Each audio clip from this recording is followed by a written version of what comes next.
안녕하세요. 안녕하세요. 네, 반갑습니다.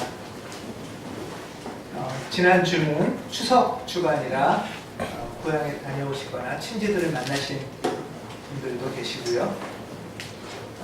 또 이렇게 좀 다녀오시고 그러신 분들도 많이 계셨던 것 같습니다. 우리나라 전통은 이제 추석도 그렇고 음력을 세죠. 우리나라 전통은 음력을 셉니다.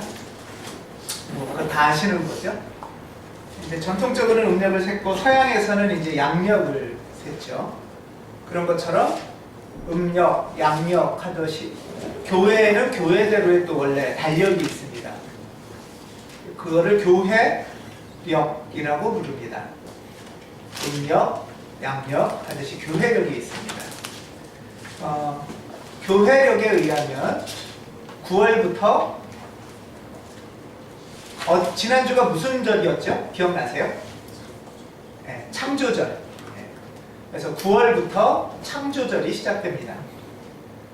창조절은 9월부터 해서 대림절 전까지 9월, 10월, 11월 정도가 창조절입니다. 창조의 절기는 성부 하나님의 절기입니다. 성부 하나님의 절기. 그래서 9월부터 한 11월까지 되고요. 12월부터 대림절이 시작되죠. 대림절은 누가 오심을 기다리는 거죠? 예수께서 오시는 걸 기다리는 거죠.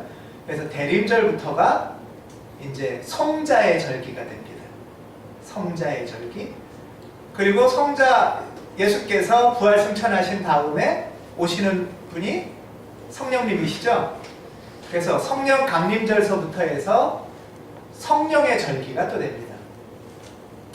생각나시겠어요?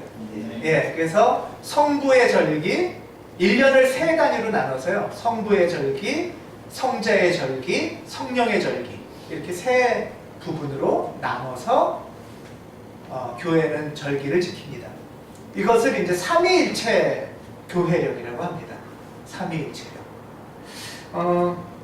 삼위일체력을 이렇게 갖게 되는 건 뭐냐면은 우리가 이제 그리스도 예수의 감사함 가운데 예수를 통하여 신앙을 얻으면서 우리의 기독교 신앙이 예수님 중심으로만 이제 되는 거예요. 근데 예수님 중심으로만 되는 거가 나쁜 건 아닌데 그러다 보니까 성부 하나님도 사라지거나 성령 하나님도 사라지거나 하면서 예수님만 너무 중심에 대해서 예수님의 종교로만 자리 잡게 되는 약간 왜곡되는 경향이 없지 않아 있습니다. 예를 들면 이런 거예요. 기독교의 신앙에는 성부, 성자, 성령의 삼위 하나님이 계신데 우리가 이런 삼위 하나님에 대해서 잘 생각을 못하면 지난주에도 추석에 예를 들면 전통적으로 제사를 드리거나 고향에 가거나 하는데 그 모든 거를 예수님 믿던 사람과 안 믿은 사람으로만 구분을 하게 되기가 쉬워요. 그렇죠? 예. 예수님을 믿는 형제와 안 믿는 형제 이렇게 구분하기만 너무 쉬운 거죠. 그러다 보면 이제 이런 질문이 나옵니다. 예수님 믿기 전에 우리 조상들은 그러면 어떻게 됐을까? 이런 질문은 굉장히 많이 나오는 질문 아니겠어요? 또는 예수님을 주님인지 모르는 막 어린아이들은 어떻게 되는 건가? 이런 질문이 있겠죠? 또는 다 컸지만 어른이 됐지만 정신지체자들 정신지체들은 예수님을 구주라고 고백을 못하면 이 사람들은 지옥 가는 건가? 이런 식의 이제 질문들이 있게 됩니다. 이런 질문들은 전부 예수님을 우리가 머리로 이해하고 받아들이고 그 다음에 예수를 통해서 그리스도인이 돼야 된다라는 전제가 있는 것인데요. 이 전제가 아주 틀렸다고는 할 수 없지만 이것만 생각하다 보면 성부 하나님도 없어지고 성령 하나님도 없어지는 거예요. 그래서 예수님을 알기 전에 또는 예수님이 안 계신 아시아의 성인군자들은 다 지옥 가는 건가? 이런 질문들도 있을 수 있겠죠. 그래서 이런 약간의 불균형 또는 조금 왜곡 같은 것들을 기독교 안에서 반성하면서 이것의 불균형을 잡는 방법은 하나님이 우리 삼위일체 신앙이라는 것을 다시 기억하는 겁니다. 우리의 신앙은 예수님만 있고 하나님도 없고 성령님도 없는 게 아니고 하나님 성부와 성자와 성령의 신앙을 생각해야 됩니다. 우리가 예수님의 신앙 가운데서도 예수님의 하나님이셨던 성부 하나님에 대해서 우리가 좀 더 기억하고 돌아보고 주목하고 배운다면 우리의 신앙생활은 훨씬 더 풍요롭고 깊어지고 넓어지고 찬미의 신앙이 될 것이다 라는 것이 삼위일체 신앙을 말씀하는 분들이 공통된 얘기입니다. 그래서 창조의 절기는 창조주 하나님이 어떤 분이신가에 대해서 좀 더 우리가 생각해보는 시간입니다. 오늘 본문은 바울이 아테네에서 겪었던 일들을 얘기하고 있습니다. 오늘 본문을 통해서 바울이 어떻게 성부 하나님과 그리스도 예수를 전하고 있는지를 좀 한번 생각해 볼 필요가 있습니다. 오늘 사도행전 17장 보면은 먼저 바울이 이제 전도 여행을 다니는 거예요. 전도 여행을 다니다가 이제 그리스의 아테네에 이제 도착을 합니다. 아테네는 고린도 바로 위에 있는 그리스의 도시죠. 수도죠. 근데 이 도시에 딱 와봤더니 바울의 첫 인상은 16절에 보면 온 도시가 우상으로 가득 차 있다. 그래서 보고 격분했다. 이렇게 이제 16절에 나와요. 혹시 여러분들도 어딜 딱 갔는데 이런 걸 보고서 막 비슷한 경험을 하신 적 있으신가요?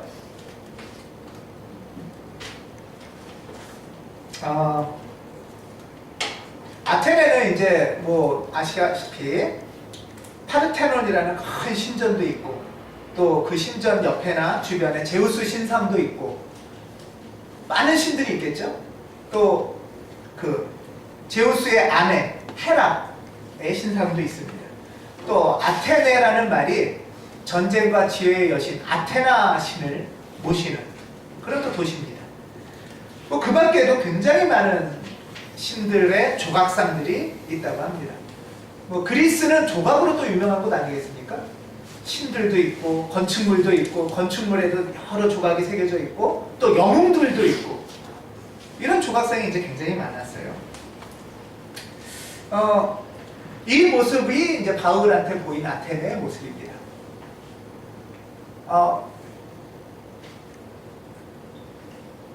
그런데 여기서 바울이 격분했다고 하는데 막 화딱지가 났다는 의미랑은 사실 좀 다릅니다. 격분했다라는 것의 어원은 민감하고 예민해졌다는 뜻이에요. 그러니까 그냥 막 갑자기 화를 내면서 다 때려 부셔야겠다 이렇게 생각한 거라기보다는 지금 자기한테도 사실은 좀 생소한 걸 수도 있고요. 이게 하나님 신앙과 어떻게 되는 거지? 이런 생각을 할 수도 있겠죠. 그러면서 스스로 민감하게 하나님 뜻을 발견하려고 애썼다라고 보는 것이 더 정확한 표현일 것 같아요. 아마 바울은 이 상황을 어떻게 내가 이해해야 되지? 그리고 이 상황을 어떻게 또 설명해야 되지? 하고 아마 민감하게 하나님 앞에서 기도하면서 성찰했을 것 같습니다. 그리고 그는 회당에서 유대인들하고 또 광장에서 그리스 사람들하고 이렇게 토론을 했다고 이제 그 이후에 나옵니다. 유대인들이 이제 회당에 모였으니까 회당에서 하나님이 이런 분입니다, 저런 분입니다, 그리스도 예수가 이렇습니다 이런 얘기를 했겠죠. 그거는 어떤 면에서는 크게 어렵지 않았을 것 같아요. 예수 그리스도의 얘기 때문에 어렵겠지만, 근데 이제 광장에서는 어땠을까 하는 것이 나옵니다. 광장, 이 아테네의 광장이라는 것은 시장이기도 하고요. 그냥 사람들이 넓게 모여있는 도시의 어떤 자리이기도 합니다. 이것이 그리스어로 이 광장을 뭐라 하냐면은 아고라라고 합니다. 다음 아고라. 이 아고라가 광장입니다. 그러니까 광장은 사람들이 모여서 물건도 팔기도 하고 물건만 파는 게 아니라 야 우리가 어떻게 살아야 되는 거냐? 이거 이래도 되는 거냐? 뭐 요즘 세상이 이렇게 돌아가도 되는 거냐? 뭐 이런 얘기들을 하는 것이 광장이에요. 아고라예요. 또 거기서 야 신이 있냐? 사람은 죽은 건 뭐냐? 이런 얘기들을 하는 것이라고 합니다. 여기서 바울이 이야기를 하는 것이에요. 자, 여러분들 그리스가 민주주의가 발달했다는 얘기 들어보셨죠? 네, 서양 최초의 민주주의의 발달은 그리스에서 됐다라고 하는데 그리스가 민주주의가 발달한 장소는 바로 이 아고라 때문입니다. 판테온에서 그 신앙생활을 열심히 하고 신을 잘 섬기기 때문에 민주주의가 발달한 게 아니고요. 아고라에서 서로 토론하고 대화를 하면서부터 민주주의가 발달했다고 할 수 있어요. 바로 이 장소에서 바울이 그들하고 토론을 했다고 나옵니다. 그러니까 막 소리치거나 막 욕하거나 막 안 믿으면 막 지옥 간다고 하거나 저주하거나 이런 게 아니고요. 토론을 하고 대화를 하고. 그렇지 않으면 그들하고 대화가 됐겠습니까? 그래서 그 자리에는 당대 철학학파의 대표인 에피쿠로스 학파, 그 성경에도 나와요. 그렇죠? 에피쿠로스 학파와 스토아 학파 사람들도 참여해서 같이 바울하고 대화를 했다라는 얘기가 나옵니다. 이런 대화를 했다라는 거는 서로 논리적으로 어떤 게 정말 옳은 건가, 어떤 게 신인가 라는 얘기들을 해 나온 거죠. 그러다가 그냥 아고라에서 시끌시끌한 데서 하지 않고 그러다가 이 오늘의 이 장소인 아레오파고스라고 하는 이 장소로 데리고 옵니다. 뭐 그리스에는 이제 사진으로 많이 보셨죠. 판테온 신전이라는 아주 신전이 있죠. 대리석으로 만드는 그 신전이 아주 높은 데 있고요. 또 이쪽에는 아고라라고 해서 신을 섬길 뿐 아니라 민주주의의 토론을 하는 장소가 있고요. 그 한 중심, 그 지리적으로 그 중간에 아레오파고스라는 법정이기도 하고 서로 심판도 하고 회의도 하는 장소가 있다고 합니다. 작은 언덕이라고 합니다. 지금 바울은 그 자리에서 이제 본격적인 대화를 하기 시작을 하는 거예요.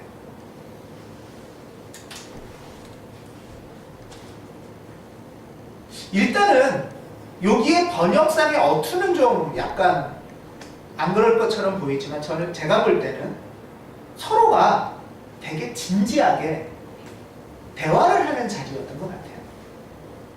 뭐 서로 저주하거나 두들겨 패려고 하거나 욕하거나 하는 자리라기보다는 사실 그렇게 욕하거나 두들겨 패거나 저주하는 사람들은 그리스에서는 굉장히 멸시받는 사람들이에요. 에피쿠로스 철학자나 스토아 철학자가 발달했다는 얘기는 말을 논리적으로 잘해야 된다는 얘기입니다. 오늘 19절에서부터 21절까지도 보면 그런 말이 나와요. 그들이 바울을 붙잡아서 아레오파고에 데리고 가서 당신이 말하는 이 새로운 교훈이 무엇인지 우리가 알 수 있겠소? 우리가 듣기에 좀 새로운데? 그게 뭐요? 하면서 우리에게 생소한 것을 소개하고 있는데 우리 그게 뭔지 알고 싶소? 라고 얘기해요.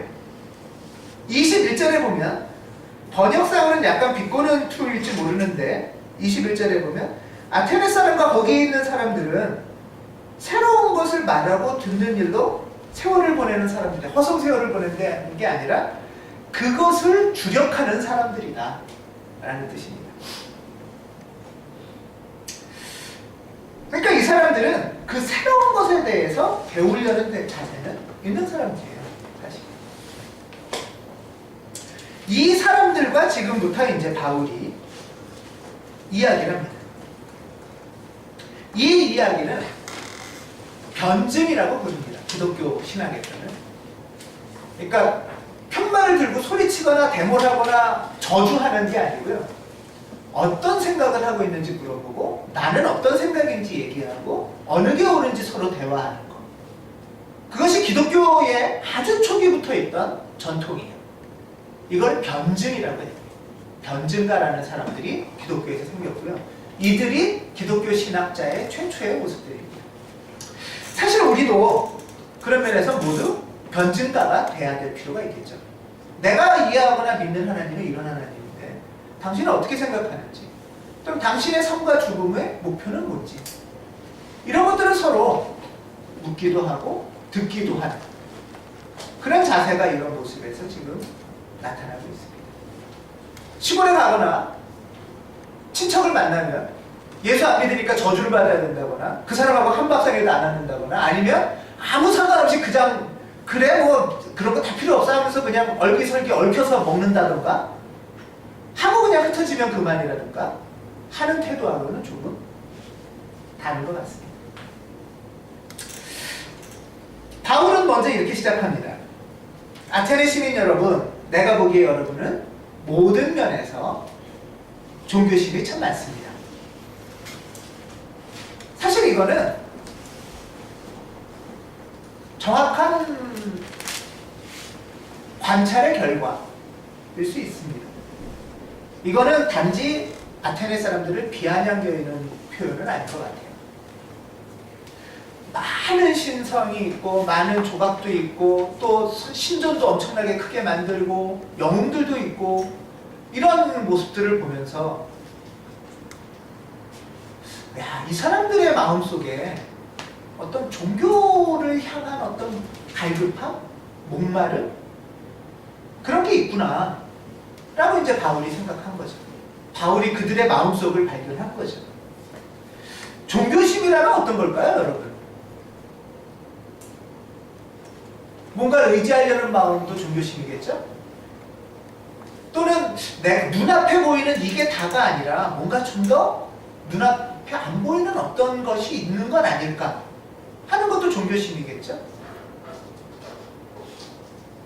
한편으로는 그런 것에 뭔가 좀 의지하고 싶고 기대고 싶은 마음일 수도 있고 또 한편으로는 내가 혼자 열심히 한다고 세상 일이 다 되는 건 아니라는 것을 인정하는 어떤 마음도 있을 수 있고 두려움도 있을 수 있고 그런 것들이 일종의 종교심일 것 같습니다. 그렇게 본다면 우리 조상들도 종교심이 굉장히 많은 사람들인 것 같아요. 마을 입구에 가면은 장승도 있고 느티나무도 있고 또는 뭐 옛날에는 부엌에 가면은 부엌 부뚜막에도 정성껏 그래서 불이 꺼지지 않게 또 음식 먹으면서 병에 안 걸리게 이런 것들이 다 어떤 염려하는 마음, 두려운 마음도 있지만 의지하는 마음 뭐 이런 마음들이 일종의 종교심일 수 있겠죠. 바울이 아테네에 가서 아테네 사람들 속에 있는 종교심을 먼저 관찰을 했습니다. 근데 그 사람들의 종교심을 쭉 보다가 종교심의 이제 표현이 일종의 그 조각상들인데요. 그걸 보다가 이제 주인이 없는 제단을 하나 발견한 거죠. 그리고 그 제단에 알지 못하는 신을 위하여 알지 못하는 신에게 바치는 제단까지 있었던 거예요. 야, 이 사람 참 이들이 그러니까 다 이렇게 무수히 많은 신들한테 하면서 혹시 빠질까봐 그것까지 한 거겠죠. 그래서 바울이 이제 얘기를 합니다. 오늘 저는 여러분들이 참 종교심이 많은 것 같습니다. 그리고 이러저러한 신들한테 많이 비는데 그 가운데 알지 못하는 신에게라는 제단도 있는데 저는 오늘 여러분에게 여러분이 알지 못하는 하지만 알고 싶어하는 어쩌면 그 어떤 신에 대한 이야기를 좀 해보고 싶습니다. 라고 하면서 얘기를 본격적으로 시작합니다.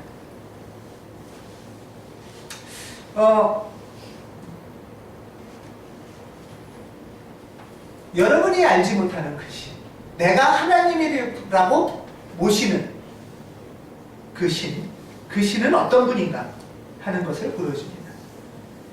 24절에 보면 먼저 바울이 아테네 사람들에게 말씀하시는 신을 하나님의 어떤 분인가를 통해서 우리도 하나님에 대해서 다시 생각했으면 좋겠습니다. 24절에 보면 하나님은 어떤 분이시죠? 우주와 그 안에 있는 모든 것을 창조하신 분입니다. 그래서 이분은 하늘과 땅의 주님이십니다. 온 세상의 통치자 주님이 로마 제국의 카이사도 아니고 제우스도 아니고 그 모든 것을 지은 어떤 신이 있다, 어떤 존재가 있다, 신이라고 말할 수도 없는 어떤 존재가 있다 라고 말합니다. 모든 것을 창조하시고 모든 것을 이끄시고 그 모든 것의 어떤 존재, 모든 것의 근원인 존재가 계시다. 그리고 25절에는 또 그분은 모든 사람에게 생명과 호흡과 모든 것을 주시는 분이다 라고 말합니다. 그리고 이 하나님은, 이분은 부족한 게 있어서 사람의 손으로 섬김받는 분이 아니다. 섬김받을 필요가 없다 라고 얘기합니다. 자, 이렇게 말하면 당신이나 나나 어떤 존재에 의해서 만들어진 것이다 라는 얘기죠. 그리고 그분은 우리가 섬겨야 되는 분이 아니고 오히려 그분이 우리한테 선물을 주시는 분이다 라고 얘기를 하고 있습니다. 우리가 뭘 바쳐야 좋아하는 분이 아니고, 우리 예를 들면 제사밥을 드리지 않으면 밥을 굶는 하나님이 아니고 우리한테 선물을 주시는 분이 계시다 라고 말합니다. 그리고 26절에 그분은 인류의 모든 족속을 한 혈통으로 만들고 온 땅에 살게 하시고 온 땅에서 살 수 있는 경계들도 정해주신 분이다 라고 말합니다. 온 인류를 만드시고 온 인류를 한 혈통이라고 하셨다고 했으니까 온 인류는 다 하나님의 자매고 형제인 거죠. 유태인이나 그리스인이나 한 혈통이라는 거예요. 이스라엘이나 요즘으로 치면 팔레스타인이나 이란이나 이라크나 러시아나 아프리카나 조선이나 조선 이전의 고구려 사람이나 다 하나님의 사람이라는 거죠. 그 모든 것을 만드신 분이 하나님이에요. 그러면은 이 땅에서 사라져야 될 인종도 없죠. 죽여야 될 사람도 없고 이 땅에서 살 땅이 없어서 쫓겨나야 될 인종이 있어서는 안 된다는 거죠. 모든 인종이 살 땅을 주시고 모든 인종을 한 하나님의 피조물이라고 인정해 주시는 하나님. 그분이 성소의 하나님이시고 예수님이 믿으신 하나님이시고 그분은 우리가 막 섬겨야 되는 게 아니라 그분이 우리한테 선물을 주시는 하나님이라고 말합니다. 여러분 다신교라고 아시죠? 다신교는 신이 어떻다는 거예요? 만을 따지니까 신이 여러 개라는 거죠. 예. 기독교 신앙은 신이 여러 개라고 얘기하지 않습니다. 자, 그런데 그러니까 우리는 다 알아요. 다신교 신앙은 아니죠, 기독교인은. 그런데 여기서 헷갈리는 게 일신교 신앙이라는 게 있어요. 일신교 신앙은 뭐냐 하면 신이 여러 개의 신이 있고 그 중에 제일 힘센 신이 있다 라고 믿는 게 일신교 신앙입니다. 혹시 이렇게 생각하시는 분들이 기독교인 중에 있으신 분들이 계세요? 무슨 말이냐?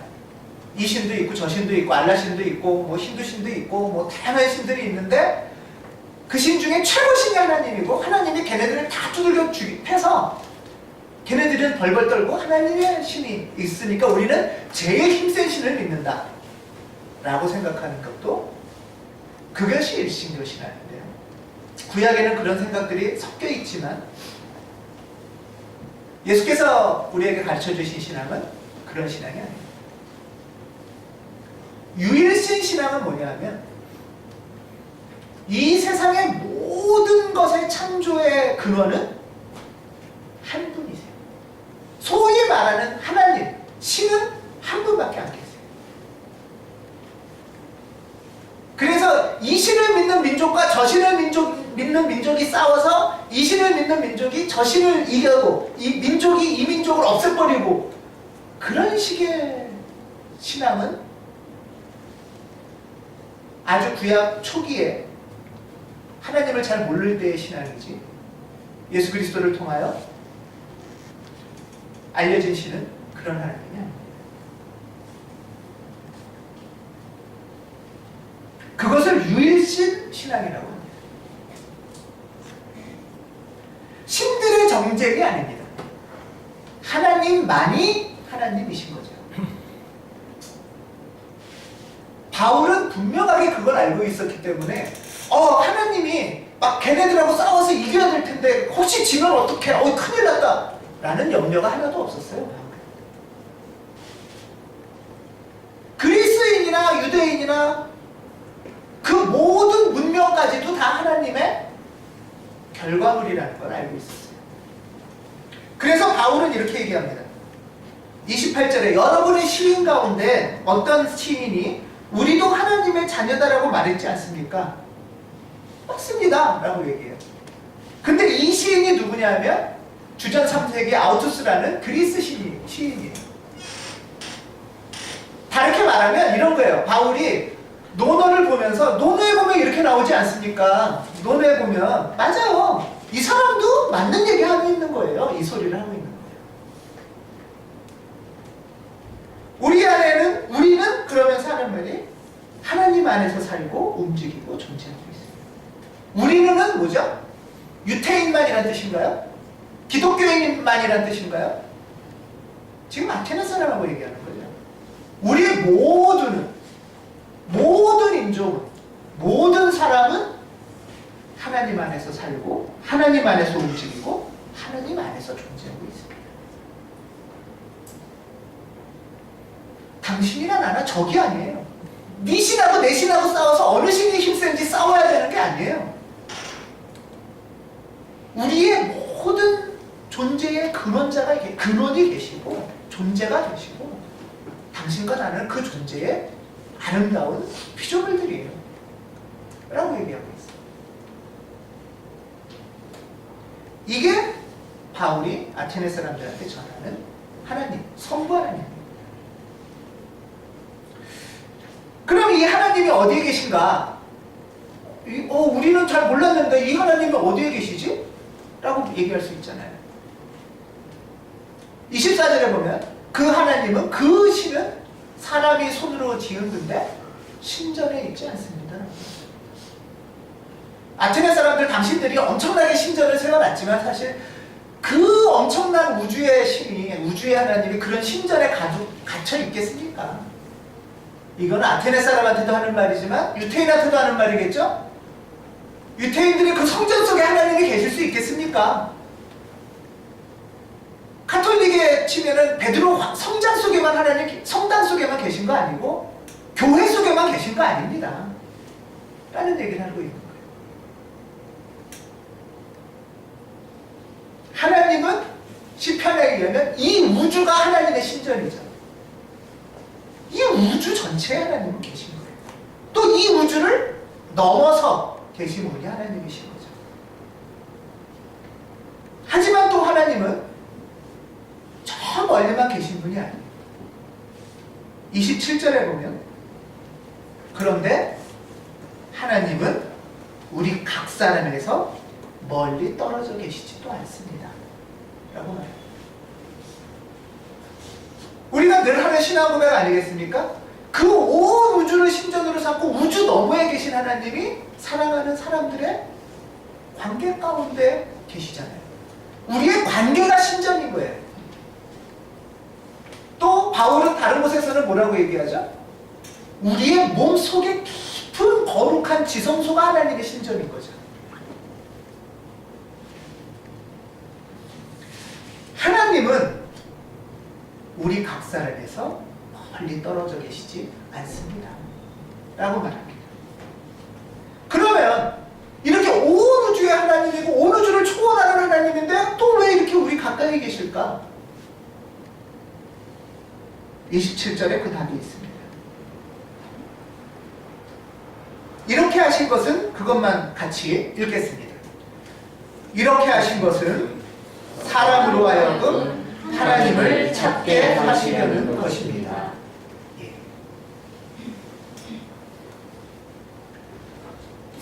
마음속은 사람의 종교심이란 거는 하나님을 찾고 싶은 마음을 갖게 하고 그 찾으면 찾을 수 있게 가까이 계신 분이 창조주 하나님이시라는 거예요.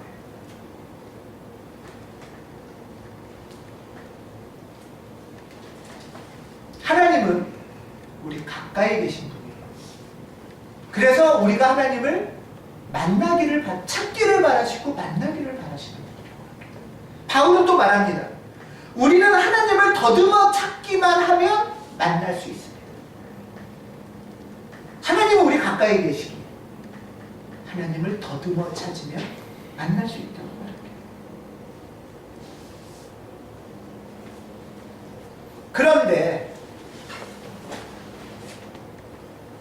그런데 사람들은 어떻게 하고 있느냐? 29절에 보면 그 하나님의 깊이를 더듬어 찾지 못하고 29절에 보면 사람의 기술과 고안으로 금이나 은이나 돌에 새겨서 만들고 그거를 하나님이라고 하고 있다라는 거죠.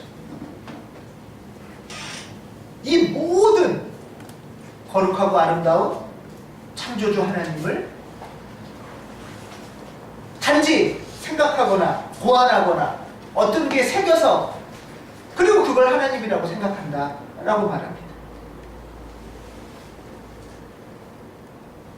당시에 물론 첫 번째는 그렇게 눈에 보이는 조각상들을 많이 해놓고 그걸 하나님인 것처럼 섬기니까 그거에 대한 얘기를 했겠죠. 그렇지만 또 하나는 사람의 기술.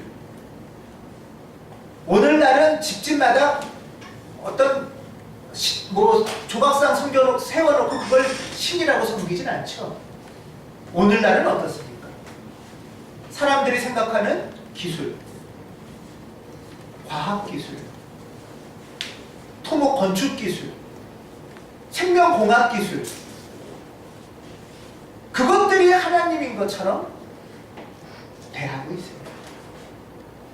그것들이 사람을 살린 것 같고 그것들이 생명의 근원인 것 같고 그것들이 나를 살려줄 것 같다는 거죠. 과학기술이나 유전공학이나 생물학기술이 발달한다고 우리가 생명을 지킬 수 있는 것이 아니라는 거예요. 또 여러 가지 생각이나 사상이나 고안으로 몽상의 하나님을 만들어 놓고 그것을 하나님인 것처럼 섬기는 경우도 있지 않습니까? 하나님은 이 모든 것을 허락하신 분이지만 그게 하나님은 아니라는 거예요.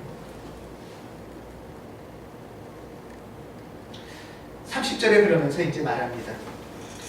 하나님께서는 무지했던 시대에는 눈 감아 주셨지만 이제는 어디에서나 모든 사람에게 회개하라고 명하십니다. 무엇을 회개하느냐 하면 바로 이거. 하나님 아닌 것. 그게 과학기술이 됐든 내 생각이 됐든 내 고집이 됐든 내가 상상 속에 만들어 놓은 게 됐든 아니면 눈앞에 뭘 새겨놓든 아니면 내 자식이든 눈에 보이는 그 모든 것을 하나님인 것처럼 섬기는 것. 그게 바로 우상 숭배. 하나님 아닌 것을 하나님인 것으로 섬기는 모든 것을 회개하라 라고 말씀합니다.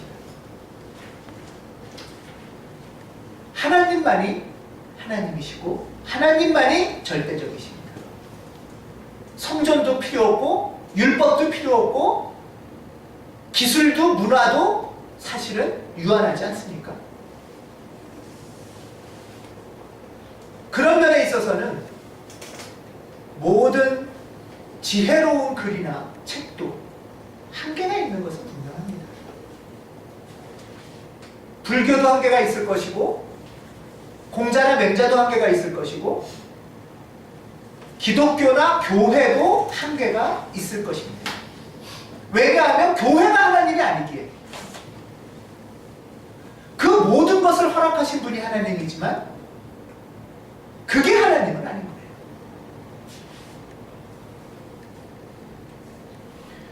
언론이나 정치 사상이나 예술이나 종교도 하나님을 더듬어 찾아갈 수 있는데 필요한 허락하신 통로일 수는 있지만 그것이 하나님은 아니라는 거. 바울은 지금 아테네 사람들한테 이것을 전하고 있습니다. 우리가 제일 두려워하는 건 뭡니까? 결국은 죽음입니다.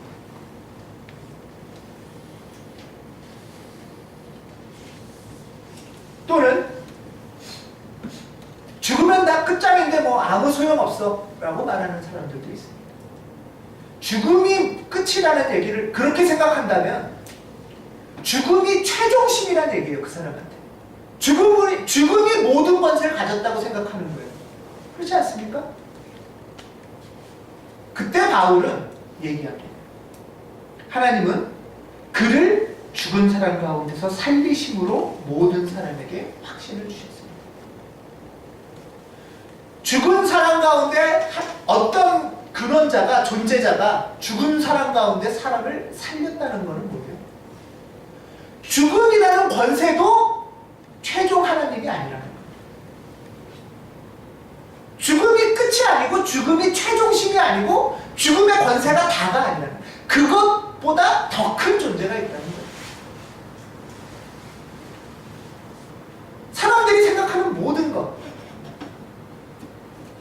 조각상이든 기술이든 사상이든 또는 질병이든 죽음까지도 하나님이 아니라는 거예요. 그것들보다도 더 크고 더 심원해 있고 더 거대한 창조주 성부 하나님이 계시다는 거예요. 그래서 질병도 우리는 어떻게 못하고 죽임도 우리는 어떻게 못한다. 그게 끝이 아니다 라는 것이 바울이 믿는 하나님이에요. 바울이 예수 그리스도의 부활을 전하는 것은 죽음이 끝이 아니라는 확신을 전한다는 얘기를 지금 하는 거예요. 모든 것의 최종 권세는 하나님에게 있습니다. 모든 것의 근원은 하나님이십니다. 이 낱말이 하나님이라는 낱말로도 쓸 수 없는 그 어떤 존재, 그 어떤 모든 신원의 근원, 가장 깊은, 또 가장 크고 거대하고 온 우주를 넘어서는 그분이 계시다는 거예요. 바울은 지금 아테네를 타도의 대상으로 삼고 얘기하는 것이 아닙니다. 정복하려고, 때려 부수려고 빨간 페인트를 칠하겠다고 하는 얘기가 아닙니다. 바울은 이들의 심성과 태도와 문화와 그 지혜도 하나님이 허락하시고 주셨다고 얘기해요. 하지만 그 한계도 분명히 지적을 합니다.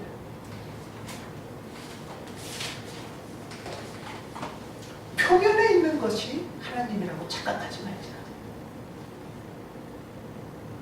하나님이 주신 선물일 수는 있지만 그것을 더듬어 찾아서 그 통로를 통해서 하나님을 발견하는 길이 될 수 있다면 그것이 거룩한 것이지만 그게 하나님은 아니다 라는 얘기입니다.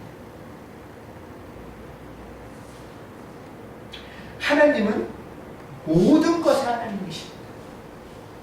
그리고 하나님은 아주 우리 가까이 계시는 분이십니다. 우리가 더듬어 찾기만 한다면 하나님은 우리에게 그 빛의 문을 열어주실 것입니다. 하나님은 우리를 창조하시고 우리에게 생명과 호흡을 선물하시고 우리를 돌보시고 온 우주와 온 역사를 주관하시고 이끄시는 분이십니다. 이 진실을 죽음을 이기신 예수를 통하여 하나님이 확증하셨다고 바울은 오늘 얘기합니다.